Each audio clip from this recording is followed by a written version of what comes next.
আমরা এখন এসেছি খাগড়াছড়ির রিসাং ঝর্ণা। আমি এই যে এলাকার যে ছেলেরা থাকে তাদেরকে জিজ্ঞাসা করছি কেমন লাগছে। ভাইয়া ভালো অনেক। আসলে এত সুন্দর বাংলাদেশ বোঝা মুশকিল যদি না আসা যায়। আপনারা অবশ্যই এখানে ভিজিট করবেন। এই ঝর্ণা অনেক সুন্দর, খুবই রিস্কি, ওই জায়গাটা অনেক শ্যাওলা ছিল। আমার ইচ্ছা ছিল যে যাবো কি না, পরে দেখি যাওয়াটা রিস্ক হয়ে যায়। আমার ওয়াইফকেও জিজ্ঞেস করেছি কিন্তু সে মানা করেছে। তার মানা অমান্য করে এক পর্যায়ে এলাকাবাসীর সহায়তায় আমি এই যে দেখতে পাচ্ছেন আমি তার পিছনে নতুন প্যান্ট ছিল, প্যান্টটা যদিও ছেড়ে যায়। খুবই রিস্কি ছিল, টেরিবল জার্নি এবং খুব অ্যাডভেঞ্চারাস। আসলে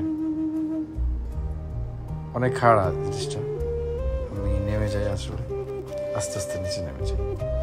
দেখতে পাচ্ছেন কত রিস্ক নিয়ে যাচ্ছি। নিচে যে এই যে দেখতে পাচ্ছেন নামার পরে অনেক গভীর না, একটু কোমর পর্যন্ত পানি। খুব ভালো লেগেছে আসলে, পুরো ঠান্ডা পানিটা, পুরো ফ্রিজের বরফের মতো। আপনারা সবাই এখানে আসার চেষ্টা করবেন। আজ এ পর্যন্ত, নেক্সট ভিডিওর জন্য অপেক্ষা করুন। ধন্যবাদ সবাইকে।